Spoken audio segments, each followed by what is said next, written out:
జై శ్రీరామ్. అందరికీ నమస్కారం. వెల్కమ్ టు న్యూస్ అఖండ. నేను మీ కస్తూరి శ్రీధర్. మిత్రులారా, మీకందరికీ కూడా ఈ న్యూస్ చెప్పబోయే ముందు ఒక చిన్న విజ్ఞప్తి. మన న్యూస్ అఖండ ఛానల్ నిర్వహణకు, అదేవిధంగా మన ఛానల్ను మరింతగా బలోపేతం చేసుకునేదానికి నెలలో ఒకసారి మీ వంతు మేరకు, అది మీకు ఎంత వీలైతే అంత మన ఛానల్కు ఆర్థిక సహకారం అందించాలని చెప్పేసి మిమ్మల్ని అందరినీ కూడా పేరు పేరున కోరుకుంటున్నా. చాలా మంది స్పందించడంలా, దయచేసి స్పందించండి. ఇప్పుడు నేను ఏం పని చేస్తున్నానో, ఏమి చెప్తున్నానో, ఇది ఎవరికి ఉపయోగపడుతుందో మీకు అందరికి కూడా బాగా తెలుసు. మన దేశాన్ని సర్వనాశనం చేయాలనుకునేటటువంటి ఒక ఉగ్రవాది కావచ్చు, లేకపోతే ఒక మతోన్మాది కావచ్చు, వాళ్ళు ఏదైనా సాయం కోరితే ఈ దేశంలోనే కాదు విదేశాల నుంచి కూడా వాళ్లకు ఇబ్బడముబ్బడిగా నిధులన్నీ కూడా అందుతూ ఉంటాయి. దాంతో వాళ్ళు ఇక్కడ ఏం చేస్తున్నారో మీకు కూడా బాగా తెలుసు. అలాంటిది మన దేశం కోసం, మన ధర్మం కోసం కొన్ని విలువైన వార్తలను సేకరించి 10 మందిలో మార్పు తీసుకురావాలని చెప్పేసి ఒక ప్రయత్నం చేస్తా ఉంటే మీలో చాలా మంది స్పందించడంలా, 100కి 99 మంది స్పందించడంలా. దయచేసి స్పందించండి.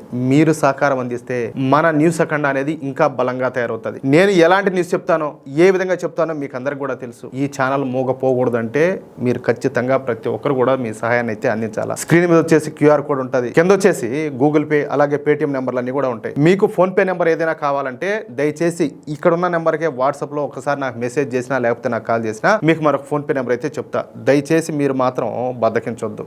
ఎందుకంటే ఒక ఛానల్ కు మీరు ఊపిరి పోసినట్టు అవుతుంది. అలాగే మన ఛానల్ కు సంబంధించినటువంటి అకౌంట్ డీటెయిల్స్ అన్ని కూడా కింద కామెంట్ బాక్స్ లో ఇస్తా. దయచేసి ప్రతి ఒక్కరూ మీ శక్తి మేరకు అయితే సహాయం చేయండి. ఓకేనా? సరే, ఇక న్యూస్ విషయానికి వస్తే, భారతమాతకు జై కొట్టేటటువంటి వందే మాత్ర నినాదం మన భారతీయుల రక్తంలోనే ఉండాలి. బ్రిటిష్ వాళ్ళ లాఠీ దెబ్బలకు, తుపాకీ గోళ్లకు భయపడకుండా ఉరికంబాన్ని ఎక్కుతూ కూడా వందే మాత్రం అని చెప్పేసి గర్జించినటువంటి వీరుల త్యాగాల పునాది మన మాతృభూమి. అవునా కాదా? ఇలాంటి గొప్ప గేయాన్ని దశాబ్దాలుగా మన పాలకులంతా కూడా పట్టించుకోకుండా వదిలేయడం చెప్పాలంటే మన దురదృష్టం. ఎందుకంటే మన దేశానికి స్వాతంత్రం వచ్చినప్పుడు ఈ గద్దెనెక్కిన వాళ్ళు అలాంటి వాళ్ళు, ఆ పార్టీ అలాంటిది. ముఖ్యంగా పశ్చిమ బెంగాల్ లాంటి ప్రాంతాల్లో ఈ వందే మాత్ర గీతం ప్రాముఖ్యతను తగ్గించేటటువంటి ప్రయత్నాలు చెప్పాలంటే విపరీతంగా జరిగినాయి. కానీ ఇప్పుడైతే గాలి మారింది. మన సంస్కృతిని, మన జాతీయతను కాపాడుకునే క్రమంలో పశ్చిమ బెంగాల్ బీజేపీ ప్రభుత్వం ఒక సాహసోపేతమైనటువంటి నిర్ణయం అయితే తీసుకునింది. ప్రభుత్వ పాఠశాలలు అలాగే మదర్సాలు అనేటటువంటి తేడా లేకుండా ప్రతి విద్యా సంస్థలో కూడా ఉదయాన్నే వందే మాత్రం మారు మోగాలని చెప్పేసి ఆదేశాలు అయితే జారీ అయినాయి. చూడండి ఎట్లా ఉండదో నిర్ణయం.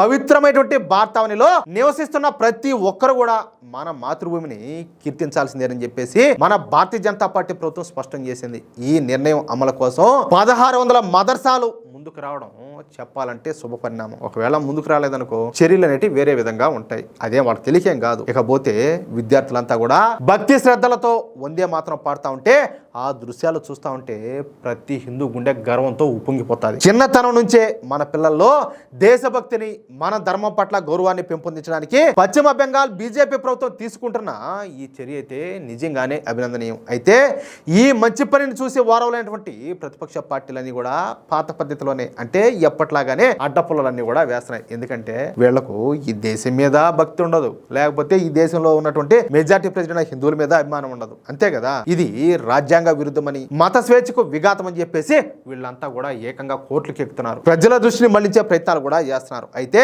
ఇలాంటి సూడో సెక్యులర్ పార్టీలను మెట్టుతో కొట్టినట్టు మనం ఏ దేశంలో ఉన్నామో మీకు తెలియదా? మరి మన మాతృభూమికి వందనం చేయడం తప్ప అని చెప్పేసి దేశభక్తులంతా కూడా ప్రశ్నిస్తున్నారు. ప్రతిపక్షాల విమర్శలు అలాగే వివాదాలకు ఏ మాత్రం లొంగేది లేదని చెప్పేసి పశ్చిమ బెంగాల్ ముఖ్యమంత్రి అయినటువంటి సువేందు అధికారి గారు ఒక సింహంలాగా గర్జిస్తున్నారు.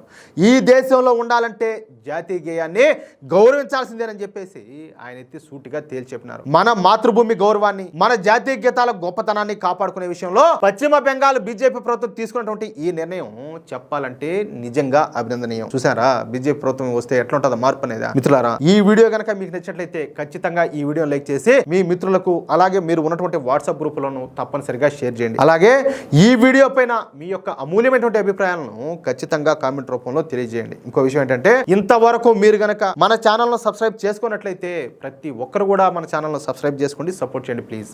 జై శ్రీరామ్, జై హింద్, భారత్ మాతాకి జై.